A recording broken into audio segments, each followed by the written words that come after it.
Il est 10 h ici à Paris. Bonjour à toutes et tous et bienvenue dans Parlons-en. À la une de ce lundi 5 janvier, la présidente vénézuélienne par intérim qui appelle à la coopération avec Washington 48 heures après l'enlèvement de Nicolás Maduro par les États-Unis.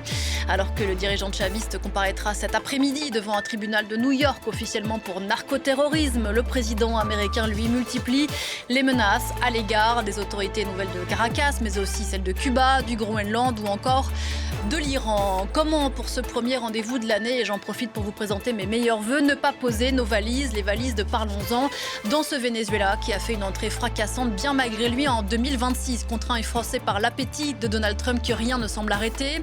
Alors que dans la nuit, je le disais, Donald Trump a répété les menaces d'intervention à l'égard de la Colombie, du Groenland, de Cuba ou même de l'Iran. Arrêtons-nous sur l'acte 1 qui a sidéré le monde entier samedi dernier. On a déjà largement questionné la légalité de l'action. Essayons de poursuivre la réflexion ce matin sur les conséquences de l'intervention américaine, tant sur le Venezuela que sur les Amériques au sens plus large, que sur la confrontation avec la Russie et la Chine. Donald Trump, la loi du plus fort, question posée ce matin à mes invités, Olivier Compagnon, Margot Loisillon, Jean-Jacques Kourlianski et Maud Kessar. Bonjour à tous les quatre, merci d'être là. On a beaucoup de choses à se dire, c'est Parlons-en et c'est parti.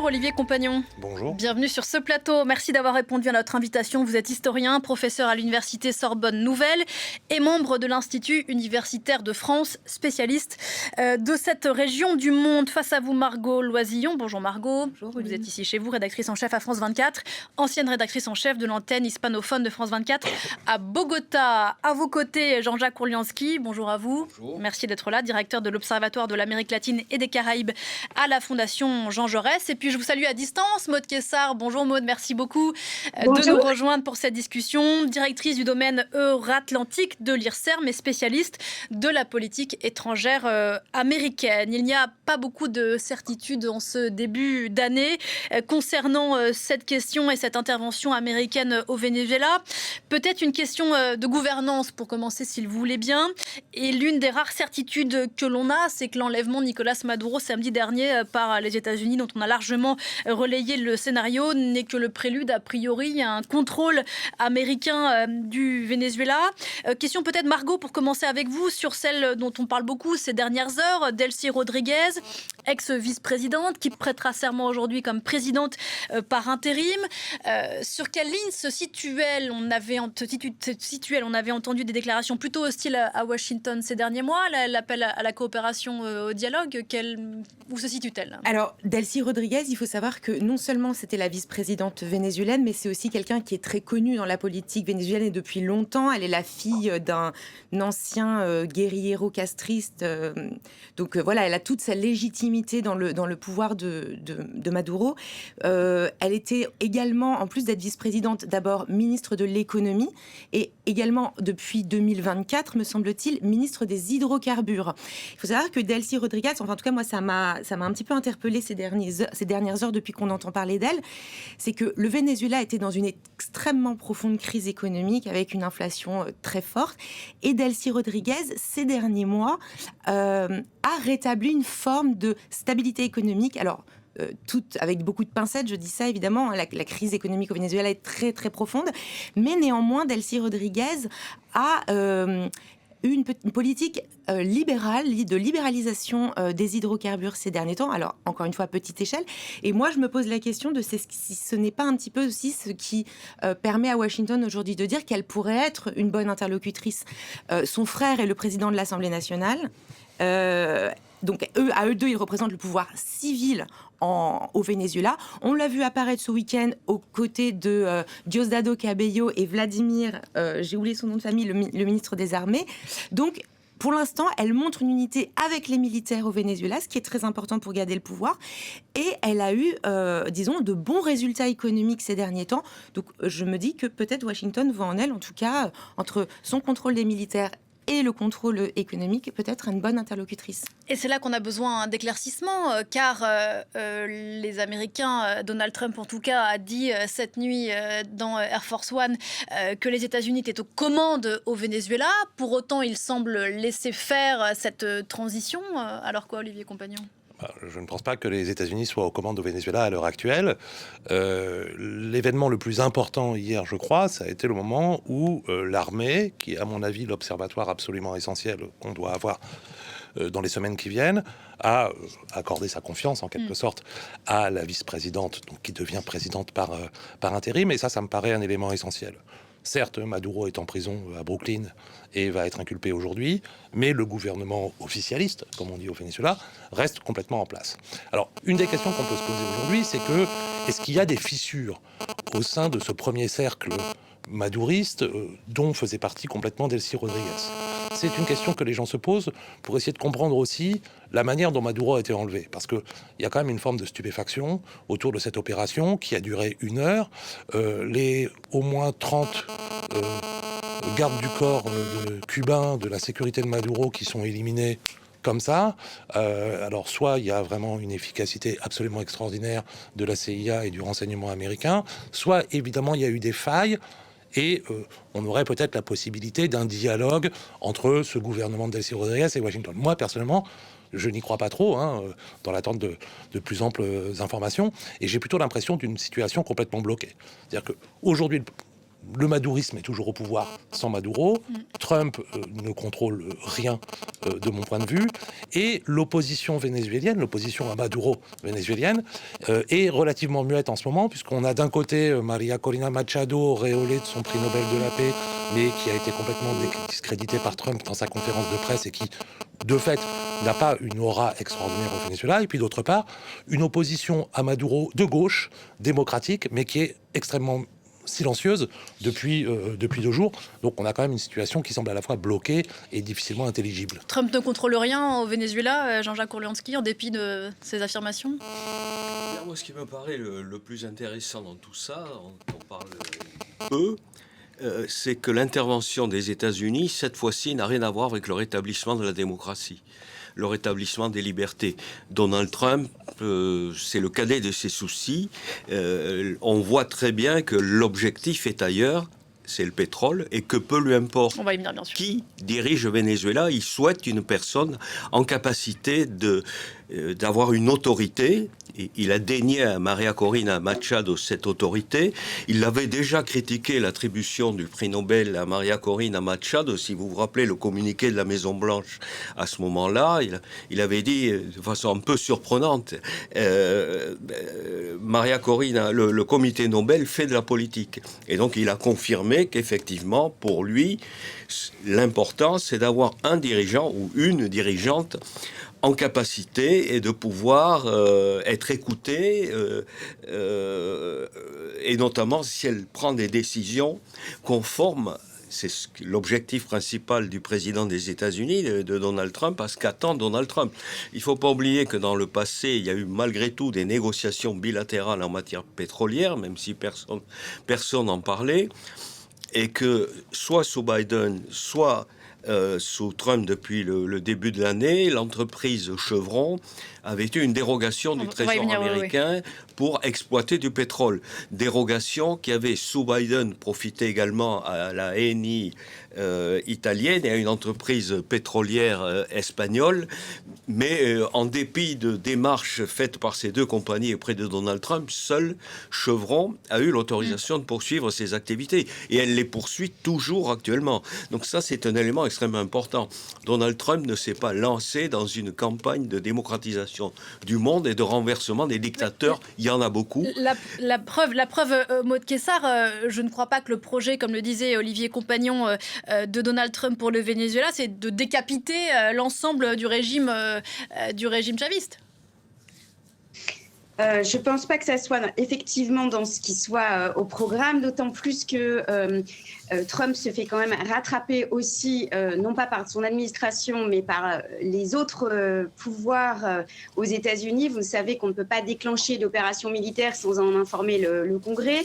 Et même si Rubio nous a annoncé une opération de maintien de l'ordre, il y a des comptes à rendre maintenant et assez rapidement donc aux législateurs et donc ça veut dire à l'ensemble des commissions qui sont donc investies, notamment la commission des forces armées. Cette rencontre exceptionnelle aura lieu ce soir à Washington, donc vers 17h30. Et à ce moment-là, effectivement, l'administration Trump devra s'expliquer de ses visées exactes concernant la gouvernance donc à Caracas. Et cela donc en répondant à l'ensemble des commissions bipartisanes au Congrès. Or, ce qui se dessine aujourd'hui, c'est bien évidemment des questionnements sur la légalité de cette opération et ce qui pourrait donc mettre normalement une forme de ralentissement ou de frein à cette première opération spectaculaire. Il faut rappeler que Trump aime les opérations courtes, spectaculaires, qui lui permettent donc de frapper fort et de servir des intérêts immédiats, mais qu'il n'est pas nécessairement prêt à des renversements de temps long. Il est là pour faire du business. Il l'a clairement rappelé, il n'a pas nécessairement intérêt à faire effondrer toute la structure du régime, ce qui serait contre-productif dans ses visées économique. Sachant qu'il a menacé Delcy Rodriguez toujours cette nuit, il était très bavard dans Air Force One. En gros, si elle ne faisait pas ce qu'il voulait qu'il fasse, qu'elle subirait le même sort. En pire, a-t-il dit, chacun imaginera ce que ça veut dire, que celui qu'il a réservé à Nicolas Maduro. Alors précisément, à propos du vernis judiciaire que les autorités, que la Maison-Blanche a collé à cette opération, Olivier Compagnon, donc je le rappelle, Nicolas Maduro va être présenté à 18h, heure de Paris, à un tribunal fédéral de New York pour conspiration narco-terroriste. L'acte d'accusation date du premier mandat de Donald Trump 2020. Il a été enrichi ce week-end pour notamment inculper son épouse également, qui est dupe aujourd'hui du volet judiciaire de cette affaire. Pas grand monde, même pas la presse états-unienne. Hein, quand on lit un petit peu tout ce qui a pu être produit ces derniers jours, évidemment personne n'est dupe. Effectivement, on pourrait envisager, comme le disait Jean-Jacques Korlianski, que l'intervention visait à faire tomber un régime qui, il faut le rappeler quand même, hein, est un régime autoritaire, répressif. Hein, dans l'histoire longue du chavisme depuis le début des années 2000, il y a une vraie rupture en 2015, donc 2 ans après la mort de Chavez, avec vraiment la mise en place d'un régime avec des prisonniers politiques, la répression, des assassinats, etc., etc. Donc voilà, c'est bien ça qu'on a à faire. Mais l'enjeu n'est pas du tout la démocratisation. Et il est clair que c'est de mettre la main sur les premières réserves mondiales de pétrole. Jean-Jacques l'a dit, c'est absolument essentiel. Et d'ailleurs, juste une chose, oui. Trump n'a même pas cherché à le cacher dans sa conférence de presse du 3 janvier. C'est-à-dire que là, il y avait vraiment, je dirais, un impérialisme, un néocolonialisme entièrement décomplexé. Non, voilà, on est là pour prendre la main sur le Venezuela et sur les ressources pétrolières.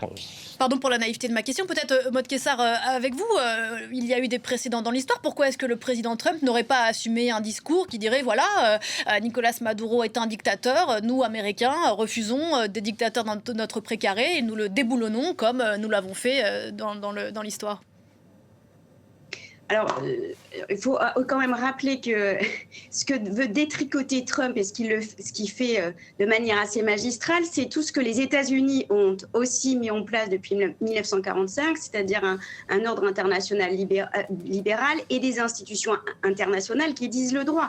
Là, si Trump crée ce précédent en finalement délégitimant les Nations Unies et le respect du droit international, il peut aussi se tirer une balle dans son propre pied puisque il n'est plus le garant d'un ordre international qui est en accord avec une tradition américaine qui, on l'a compris, n'est pas la sienne. Je pense que les parallèles avec l'histoire américaine doivent être faits de manière assez mesurée. Et s'il y en a à faire, on l'a déjà rappelé à plusieurs reprises, sans doute faut-il plutôt ramener Trump à Theodore Roosevelt et à ses volontés néo-impériales. On sait très bien que Trump va avoir une fin de mandat courte du fait aussi de sa non-possibilité de longévité. Ce qui l'intéresse, c'est de pouvoir rentrer en compétition avec Xi et Poutine. Et donc, à ce titre, rien ne l'arrête. Je dirais que c'est un petit peu après lui le déluge, mais si vous avez bien observé ce qui s'est passé dans cette séquence, Rubio a été mis en avant en disant pas tout à fait la même chose que Trump. Et en revanche, J.D. Vance, lui, est resté absent de cette séquence, ce qui est un indicateur d'une ligne qui pourrait être revue ou revisitée un petit peu dans les mois qui viennent. Donc on est sur une volonté qui est quand même aussi une volonté personnelle du président et de son rapport à l'histoire et au rôle des États-Unis dans le monde. Oui, il ne faut pas sous-estimer la dimension aussi d'ego de ces histoires. On a entendu de ci, de là que Donald Trump voulait peut-être son moment Ben Laden, comme Obama a pu le vivre.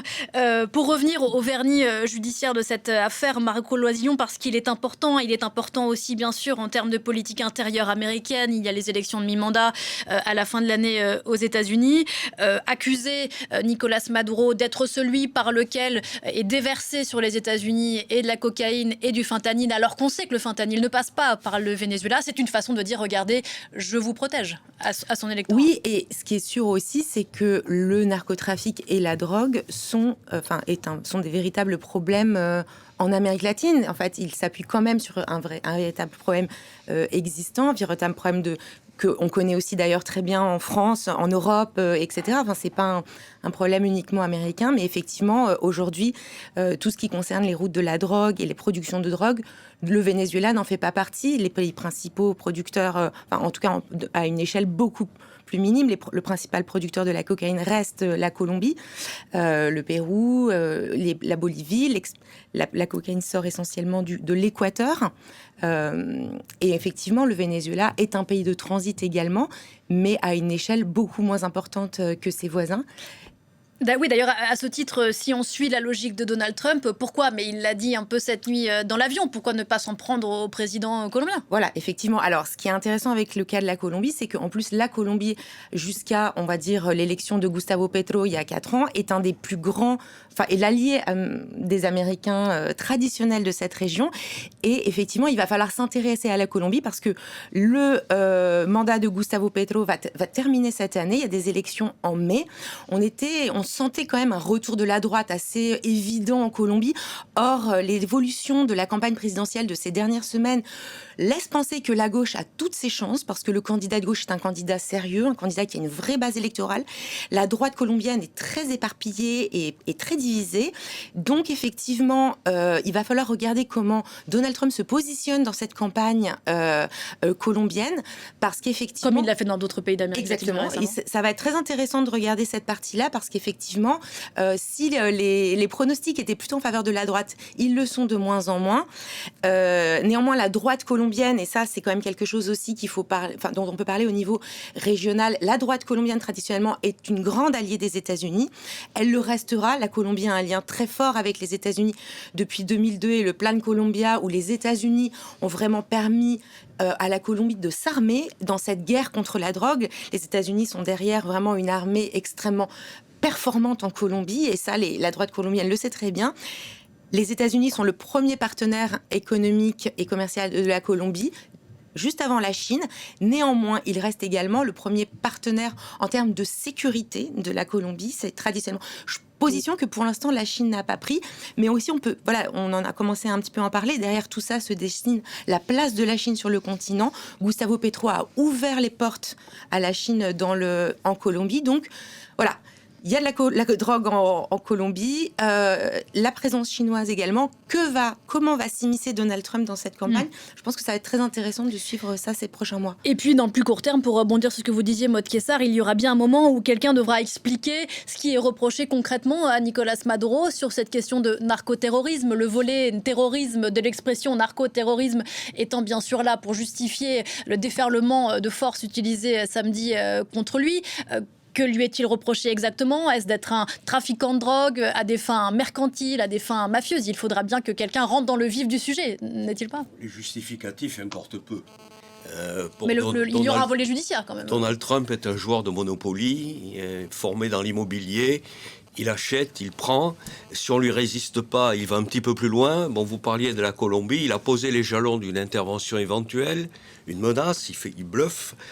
Mais bon, il peut passer du bluff à effectivement une action à investissement minimal pour effet maximal. Pressionner l'électorat colombien comme il l'a fait en Argentine, mais il ne faut pas chercher une cohérence idéologique, théorique, historique dans les actions de Donald Trump. C'est l'Amérique d'abord.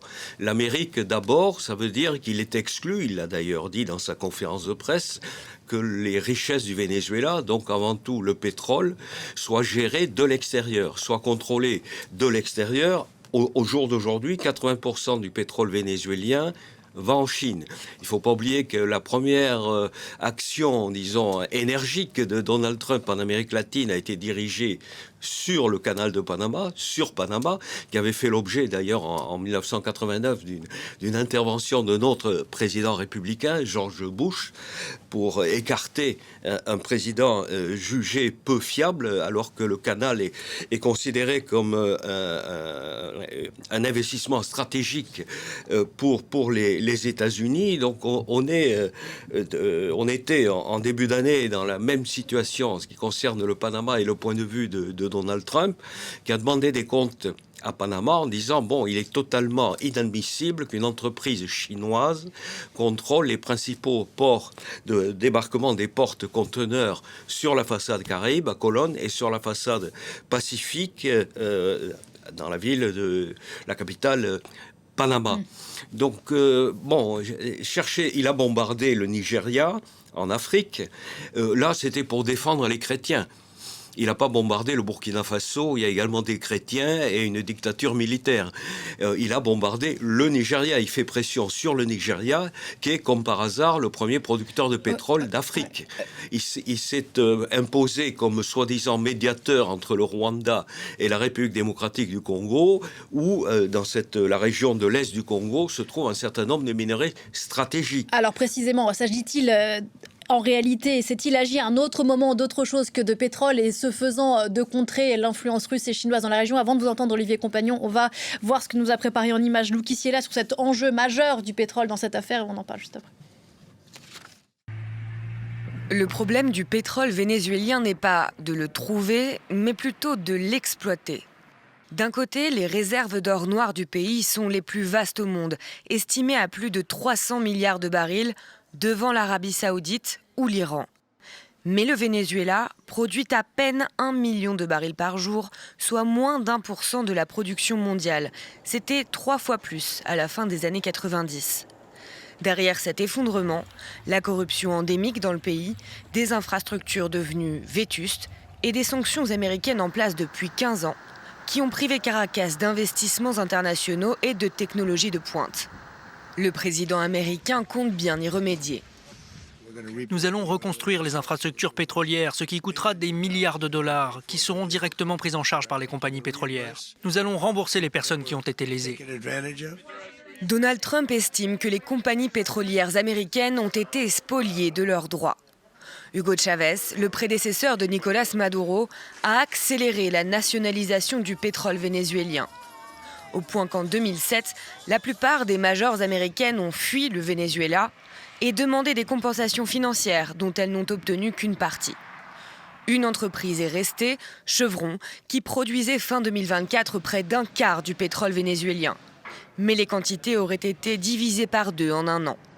Et pas sûr que l'intervention américaine rassure les entreprises internationales quant à la stabilité politique du pays. Le Venezuela a une histoire autocratique, des élections truquées, des échecs macroéconomiques et surtout en ce qui concerne le pétrole et le gaz, la nationalisation des ressources accompagnée d'expropriation d'actifs pétroliers et gaziers.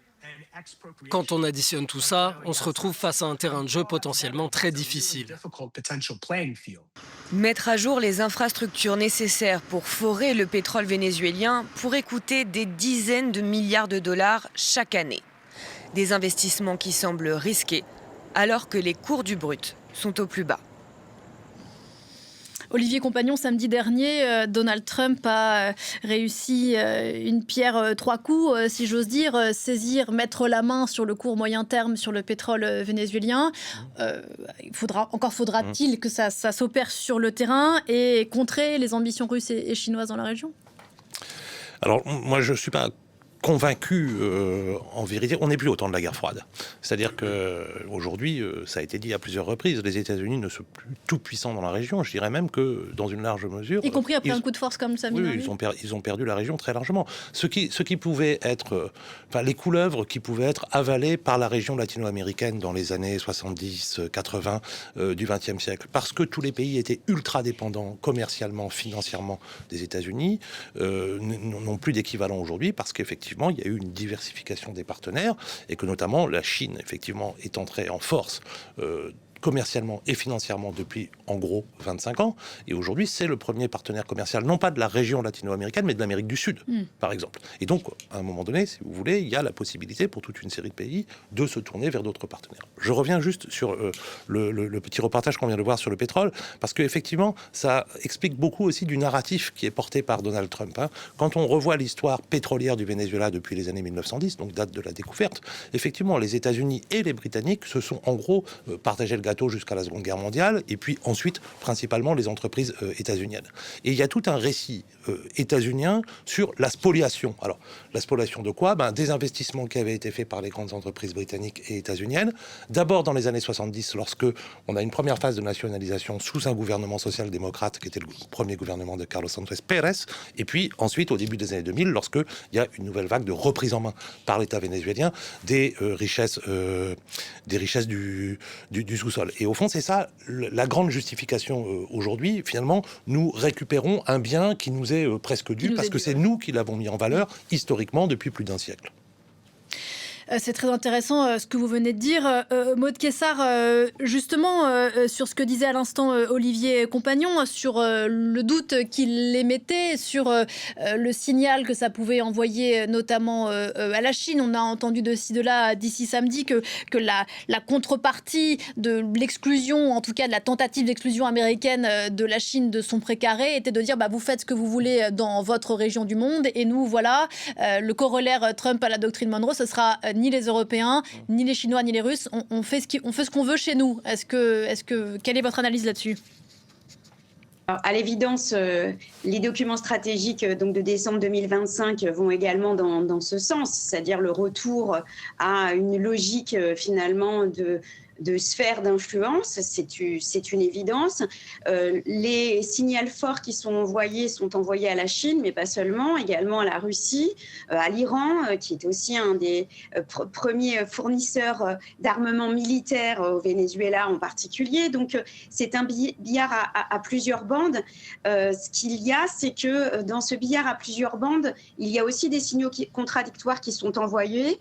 Et comme toujours, là, c'est Trump en particulier qui joue avec le feu, car quand il n'arraisonne pas des navires au large du Venezuela, mais quand il les frappe au mépris du droit international, sachant que les conflits maritimes dans d'autres régions du monde qui le préoccupent beaucoup, à savoir l'Indo-Pacifique, sont des conflits quotidiens où les Chinois jouent dans ce qu'on appelle les zones grises. Eh bien, c'est un assez mauvais signal qui est donné et qui peut préoccuper l'ensemble des petites et moyennes puissances de la région, que ce soit sur le flanc pacifique de l'Amérique latine, que ce soit donc des puissances asiatiques, ou que ce soit aussi nous, les Européens.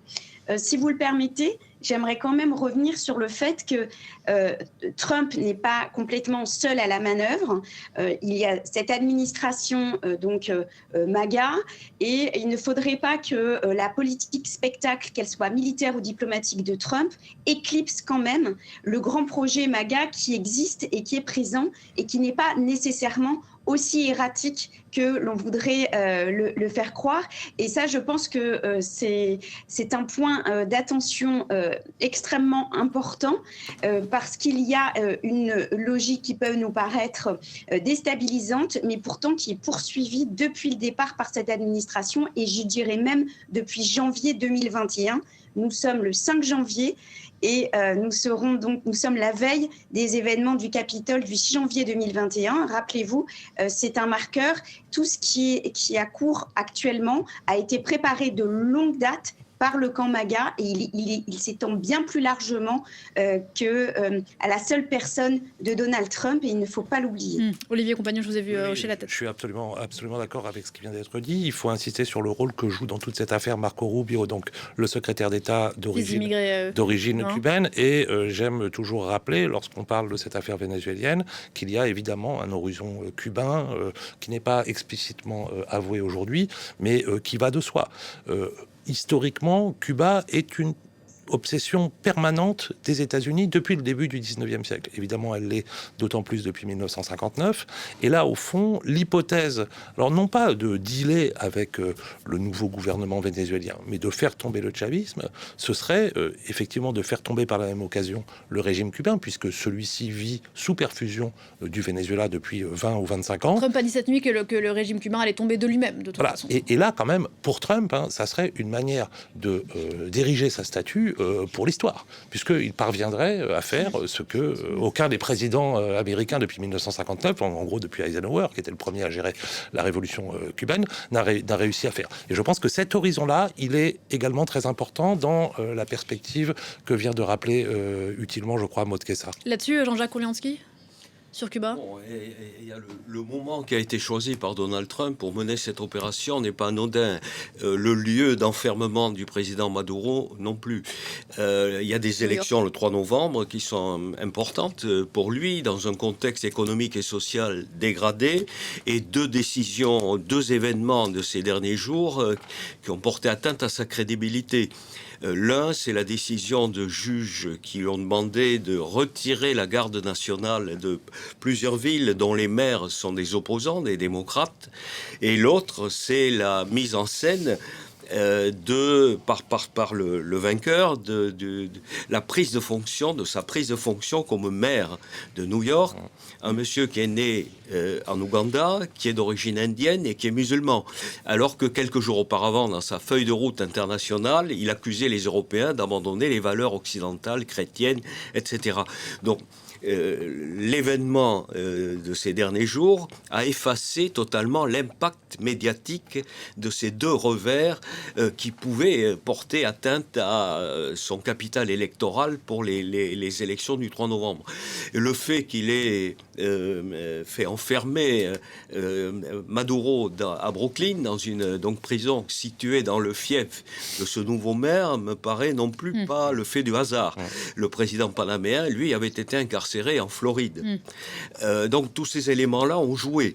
Et effectivement, ce qui a joué aussi, c'est un biscuit qui est donné au secteur du secrétaire d'État, Rubio, qui représente les Cubains de Miami et les Vénézuéliens de Miami, dont les votes en Floride, on le sait, sont extrêmement importants dans le contexte des élections du 3 novembre prochain. Donc tous ces événements-là ont également joué, mais à mon sens, je reviens sur ce que j'ai dit tout à l'heure, excusez-moi, la logique et la cohérence de Donald Trump, c'est une espèce de monopoly en vue de maximiser les gains,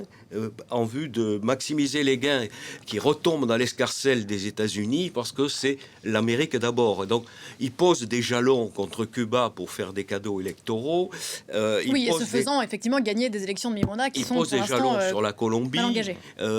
Ici et là, qui lui permettraient éventuellement de légitimer des actions au nom d'un narcoterrorisme jamais défini. D'ailleurs, ça n'a pas de sens, le narcoterrorisme. Les narcos ne veulent pas le pouvoir. Leur terrorisme est ciblé en vue d'obtenir des retombées maximales dans leur trafic délinquant. Et donc c'est une formule choc qui a été fabriquée par l'entourage de Donald Trump ou par Donald Trump lui-même et qui lui permet de s'auto-justifier dans toute la liste des justificatifs qu'il est susceptible d'utiliser et qu'il utilise dans le contexte de sa logique de l'Amérique d'abord. Margot, là-dessus, Margot Vazillon. En vous écoutant, je réfléchissais à quelque chose. Il y a quand même peut-être une ligne directrice, c'est d'avoir dans chaque pays d'Amérique latine aujourd'hui un président avec qui il peut faire tous les deals qu'il voudra. Enfin, je pense à un exemple en particulier qui est l'Argentine. Donc on sait à quel point il est proche de Milei, les pressions qu'il a fait pour les dernières élections législatives en Argentine. Et je lisais dans le journal que le mois prochain, le Congrès argentin va vérifier ou va statuer sur la protection des glaciers argentins. Aujourd'hui, les glaciers argentins sont des lieux protégés, par exemple, de toute exploitation minière, parce que ce sont plus des réserves d'eau très importantes pour la région. La protection des glaciers va être remise en question le mois prochain par le Congrès argentin.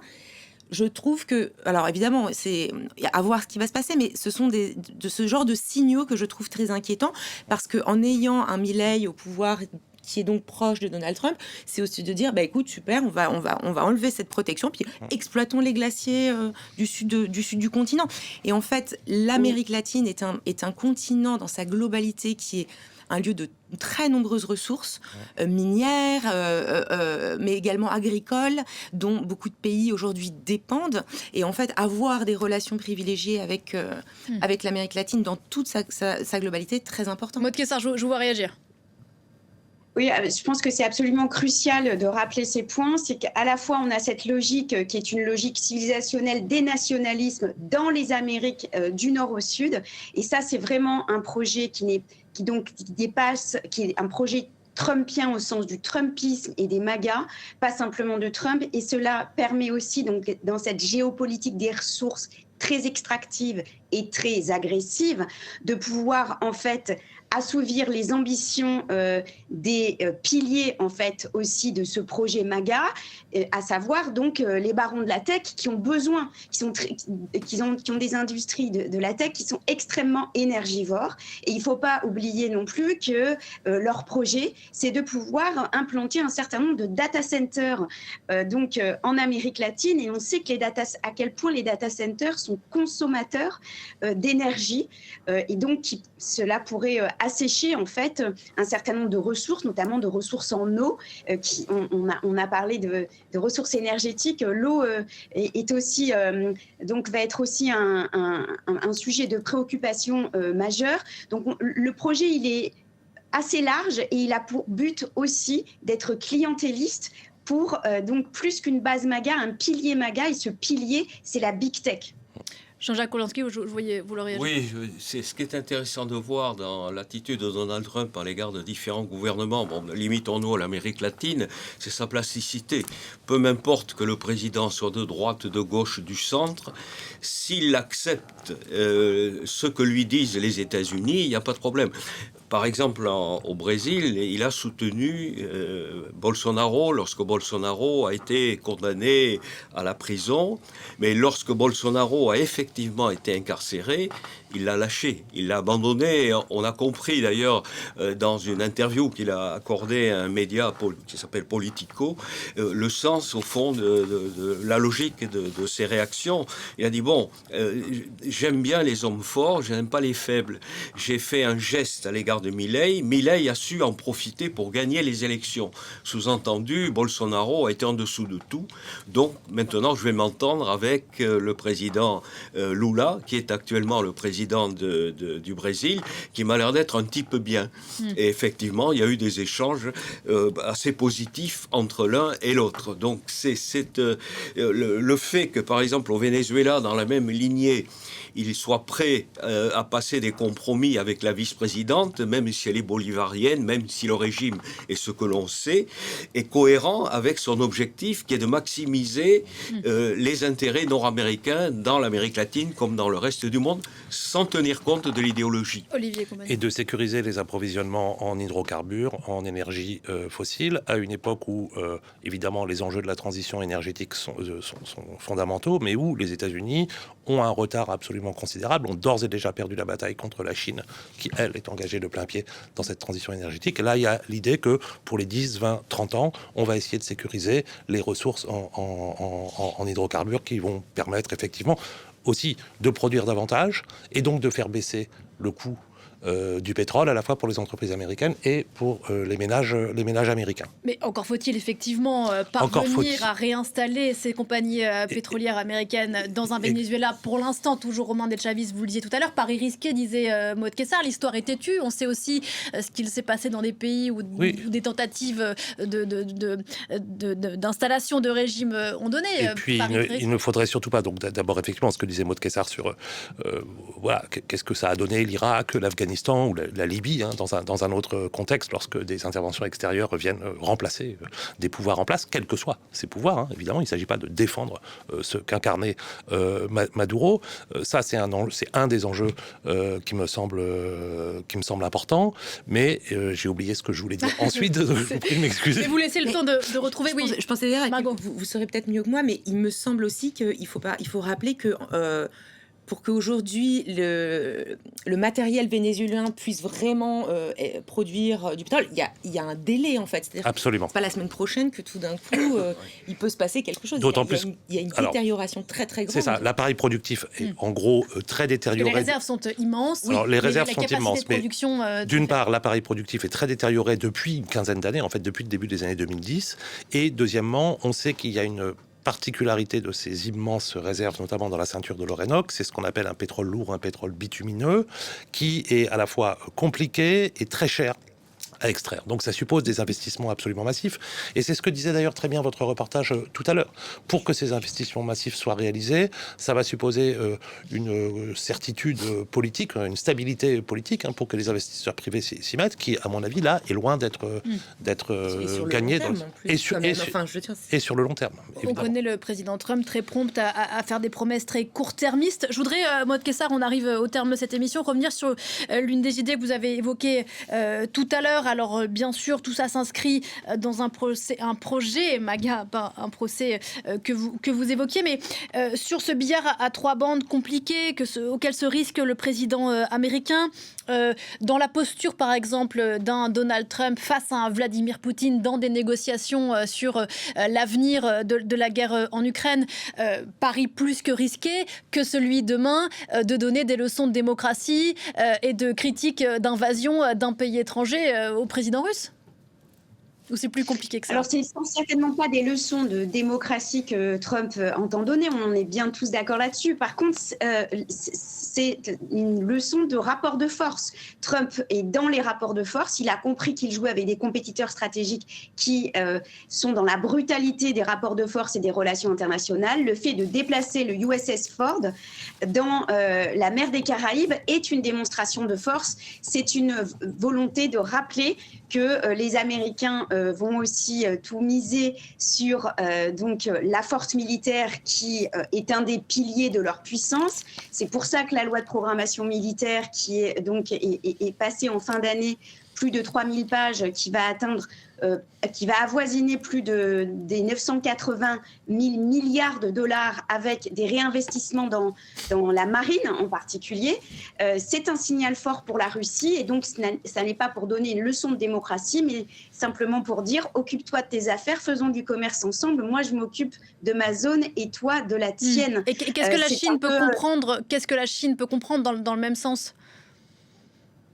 C'est toute l'idée. Et d'ailleurs, en fait, Trump est très logique depuis le départ dans cette approche. Je crois qu'Olivier Compagnon rappelait plus que le grignotage que les Chinois et les Russes ont opéré depuis plus d'une dizaine d'années, pratiquement 20 ans, dans cette large région du continent sud-américain.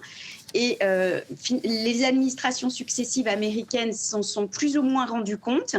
Dans tous les bilans des administrations précédentes, il était noté que finalement, il y avait une perte d'influence importante des États-Unis dans la région.